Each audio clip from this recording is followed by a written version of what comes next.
Thank you for being here. I wanted to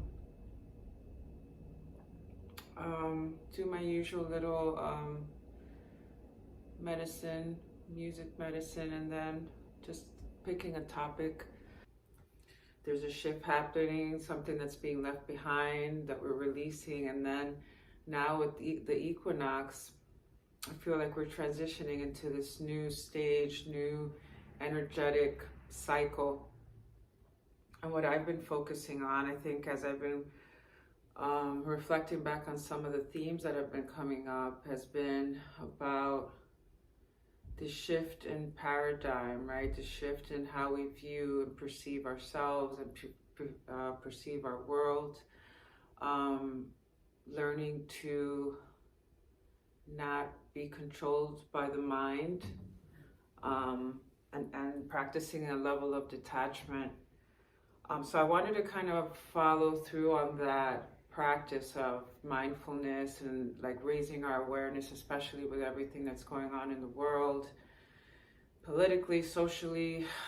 It's really important right now, more than ever, to take care of ourselves, and to align to the things that really hold value. And first, I feel we have to discern what is of value, right? And sort that out and get clear on that in our own lives. And maybe it's letting go of old beliefs that we no longer want to uphold, old values, old ways of living, our relationship to others, our relationship to money, our relationship to the roles that we play. And so that's all connected with the mind, with the ego. So I wrote a few thoughts down. I connect the ego, when we think of the ego, and when I've talked about like being very aware of your mind, the thoughts that you give attention to, I was thinking of the ego as the overactive mind, right? When we're too in our heads all the time, like we live from the neck up. But in simple terms, what is ego? It's our sense of self. It's our self-image, like it's really connected to our personality, who we perceive ourselves to be. And it sometimes it's attached to these roles that we play, these social roles that we play in life. And we get very identified and attached to those roles, whether it be in our career or in your personal life, in different arenas in your life, right? You can get very attached to only identifying as one thing or maybe multiple things, because you play different roles. So it's like you're always constantly changing depending on the spaces that you're moving through. So yeah, it's linked to our personality. It's the I, the me. So we refer to I, right? I feel this way, or me. That is, in a sense, because the ego is serving a purpose. It's helping us understand our place in the world. It's helping us understand how to make sense of things, on this human experience that we're having. And then for me, initially, when I got on my healing journey, on the spiritual path, and really what that means is that I was suffering and I was going through a lot of pain and things that, some circumstances that were out of my control, but then patterns of survival that I kind of fell into just to kind of adapt to these circumstances. And I was just perpetuating this suffering for myself. And so I started seeking out help in different ways, in different forms. And so when I got on this path for myself to get better, to heal, right? I thought that the ego was bad. Like, I just need to eradicate the ego altogether, and just like meditate all the time and be in this kind of like blissful state or something like that. Or I had to also like restrict myself to ever feeling any, pleasure, and I had to have this very disciplined life, and and cutting out like all these things out, and it's not, it was way too extreme, and it's not accurate either, because the ego is not entirely bad. We need the ego, and it's just a part of us. There's no possible way to eradicate it completely, because that would mean, like, you know, kind of extinguishing our whole entire existence. And then two, it's not all bad. You know, and we've been talking about spectrums or like extremes, and so with anything, there can be an imbalance, and so there could be a very unhealthy ego, right? And what would that look like? That would mean that we're acting from a place of defensiveness, maybe from a narcissistic place, from a self-centered place. And then a healthy ego would mean it's like, which is serving a purpose. It's just what allows us to have some level of self-respect, allows us to set boundaries, you know. So it does help us when it's balanced, you know. When we're too identified with the ego, then that creates more suffering. And so on the topic of narcissism, I'm thinking about this because of some personal issue that's been coming up in my own life, something to do with a person from my past, who is also now on a spiritual path. And it's this weird thing where it becomes this competitive comparison thing, and like, and then, you know, there's like a lack of, it's coming from a place of ego, and it's a lack of like authenticity. And so I wanted to touch upon that, because even for myself, I have to also remind myself, because we're all susceptible to it, you know. So this topic of narcissism, it could be present in spiritually inclined people, even more so, I feel. And that's why I feel like I also have to be careful. That's why I want to practice awareness. And I might, it's like a pendulum swinging back and forth. I might swing too much to that end, where I get caught up in this idea that I need to seek external validation or admiration from people, or feel special, or feel superior than others, and all these things. I come in with my own biases and stuff like that. And so it's very important, especially people who are teachers and healers and mentors, and in these like power dynamics, and these, you know, who have some level of authority over people, have to practice even more so mindfulness and self-awareness. And the thing is that so yeah, none of us are untouchable, and sometimes in these situations, I think that it's even more susceptible in these spiritual circles and spaces and stuff. There's a thing called spiritual narcissism and spiritual materialism, which are new terms for me. But it's like, once we start seeking spiritual development, or even if you're not spiritual, personal development, like, right, you want to improve yourself in some shape or form, I feel like that it can really take us in the wrong direction, I feel. So like, spiritual materialism could look like accumulating endless teachings. Like, I remember when I first started, I was constantly just consuming books and just seeking more information and more retreats and more techniques and this and that or whatever. And it's like, it's an accumulation of like endless teachings and books and spiritual knowledge, or being excessive about it. And then it gets really attached to also like reaching some sort of level of enlightenment or higher status or like superiority, which then also connects hand in hand with spiritual narcissism. Which again, it's about like feeling this superiority, like you've gained all this knowledge, so now somehow you're better than others, or you know more than others. And like, I don't claim to know anything.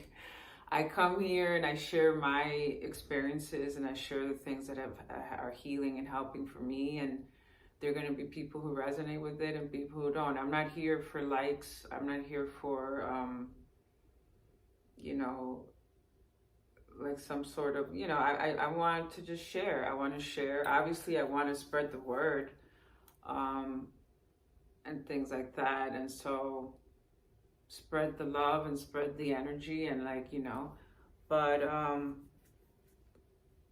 I too, I have to be careful with that as well. Maybe now I say that and then, you know, tomorrow's a different thing. Because that's the thing, that we're constantly changing and shifting, and our mind is constantly moving and it's always active.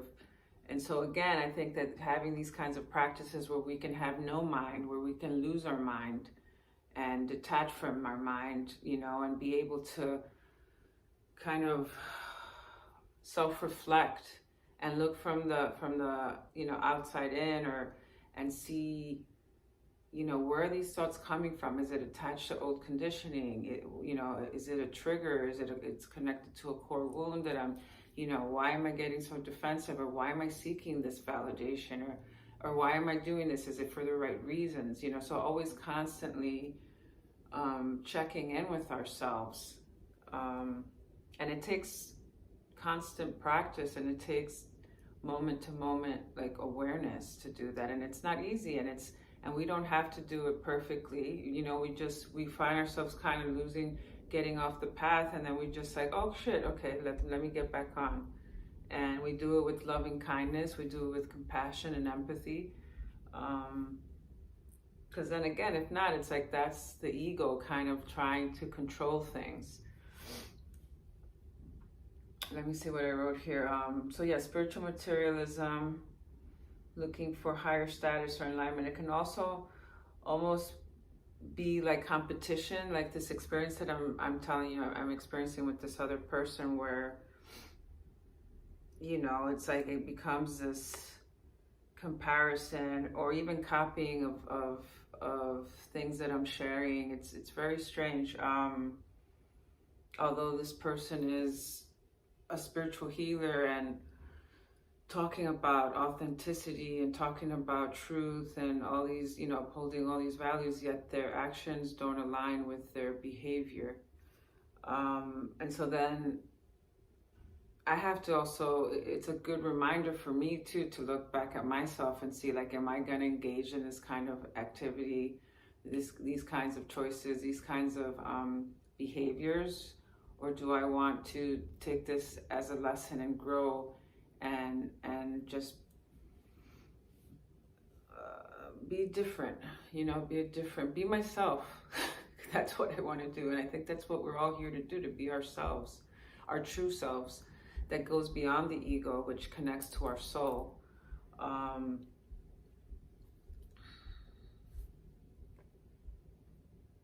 So yeah, the spiritual narcissism lacks real empathy for others, using spiritual concepts and beliefs to avoid actually dealing with reality and difficult emotions. It focuses on the external. It perpetuates this constant, seeking of validation, and always focus on what other people are doing and like comparing ourselves to others. And now with social media, I feel that it perpetuates it even more. And then these outdated systems that we live in, right? Capitalism, consumerism, spirituality, it has become almost like a form of commodity, like something to sell. These concepts become almost like these like fortune cookie, you know, like, I don't know, Cracker Jack, you know, prizes or something. But especially in Western culture, we are obsessed with wellness, right? It's like, how can I be more productive and, you know, and more woke and be successful and be super fit and more. And that is the ego. That is the ego, but that's not who we really are. It's more concerned, right? The ego is more concerned with self-image, which social media perpetuates, because it's like we want to display that our lives are perfect and all this stuff. And even me, my life is not perfect. I struggle all the time. I've struggled with mental health issues. It's why I became a therapist. I'm in the process of becoming a therapist because I want to help others who have struggled with me. I'm neurodivergent. I have ADHD. I've experienced complex trauma and all those things, and so that is my intention, to just to try to be here and help as in whatever way I can. But I also have to be careful not to get caught up in that, and I do sometimes, periodically. And so the ego also, it's like, it serves a purpose, right? It's helping us. It's like wanting us to be safe and to survive. It comes from the survival kind of mechanism that we have. And so it's very connected to our self-image and how people perceive us. And there's a level of control that we want to, and then control is a form of manipulation. You know, and we wear social masks. I think sometimes the way, you know, the way culturally we've been brought up in this society, it's part of the relational reality that we live in, where we have to wear these masks at work, or like we're afraid of being ourselves, or maybe we weren't shown how to do it, or we haven't felt safe enough in certain spaces. And I can see that, especially as a person of color. Right, so you adapt these social masks to some extent. We attach ourselves heavily to these roles that we play, but we're more than all those things. And we do it to fit in, and we do it to belong, and we do it to be normal, and, like, you know, be a part of society and all that stuff. But it comes from a place of fear. Ultimately, it's coming from a place of fear. And so what is so valuable and so important is awareness. Practicing moment-to-moment awareness of our thoughts, of our feelings, our bodily sensations, our surrounding environment, through a gentle, nourishing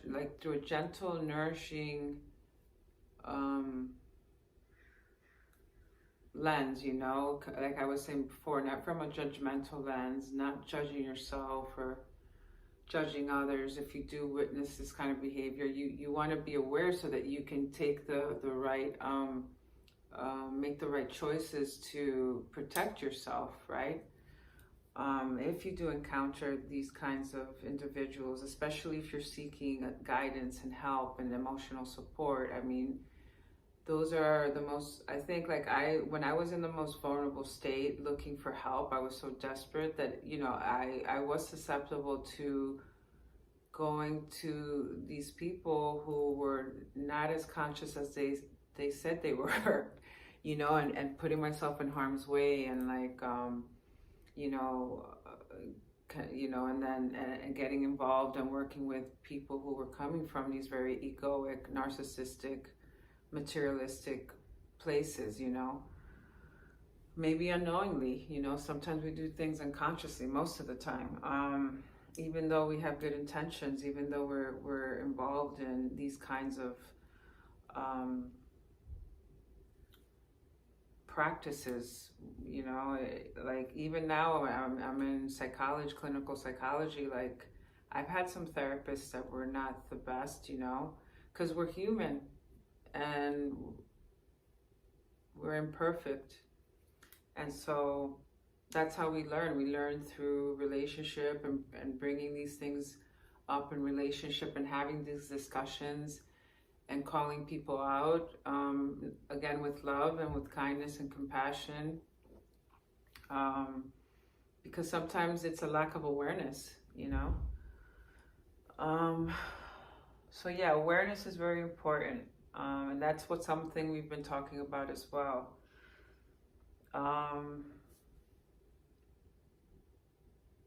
Yeah, so losing one's mind is not bad. And that's why I use tools like tarot and oracle cards, and I like learning about astrology, and I bring in philosophy and psychology and all kinds of different things, because to kind of get out of the mind. I mean, spirituality does that most. It's like getting out of your mind and losing your mind. Like even mental health, like in shamanism, mental health is seen as a spiritual emergency, a spiritual crisis. It's not, you're not pathologized, you're not labeled as sick, or there's something wrong with you. It's more of like an indication that something is out of balance, right? Something is out of balance. That's why we get sick. That's why we feel pain. It's an alert system to let us know that something's off. Something needs our attention, and something, you know, has to be healed and come back to this homeostasis, or like this balance. So just remember that, I guess. Of course, be kind to yourselves, but now more than ever, I feel that mindfulness and awareness is so important, because there is so much misleading information. Even our, you know, the leaders that we have now, not only here in the US, but all over globally, are not people who are conscious, who are definitely narcissistic, who only think about their own, you know, self-interest and gains, who lack empathy. Like when you can't feel another person's pain, when they share their story, you know, their trauma, and you can't feel any type of compassion or put yourself in their shoes, that's scary, because it's almost like you're not able to create that level of connection and intimacy, and so that you're not able to think beyond yourself and consider other people and their well-being, and that is harmful. And so just be careful that, you know, that you're not behaving in that way, and that you're not around people who are behaving that way. And, you know, I think I'll leave it at that. I hope you enjoyed the music. I want to give thanks to this beautiful drum, to the buffalo medicine I've been carrying. I'm very grateful. I want to give thanks to all the indigenous traditions that have enriched my life, Native American,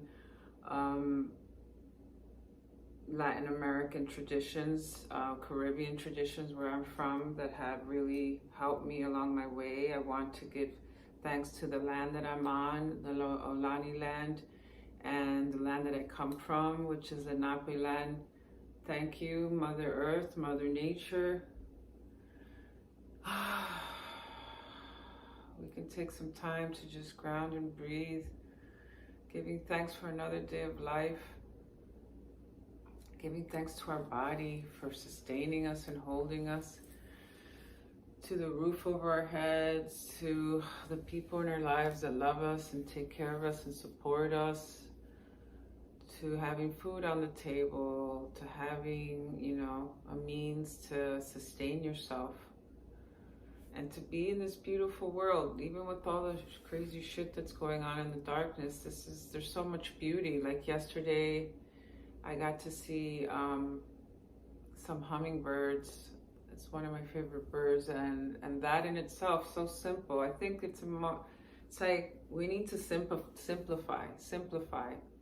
Strip away all the distractions, all this other stuff. Also simplify, even with our thinking. It's like quieting our minds, regulating our nervous systems, and just taking care of ourselves as best as we can right now, and staying strong, and connecting to our heart and our soul, balancing that with the mind, right? Not being overtaken by the mind, dropping down into your heart, into your gut, into your wound,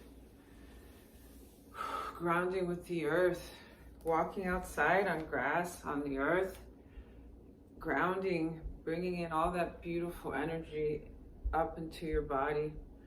Sending you all lots of love.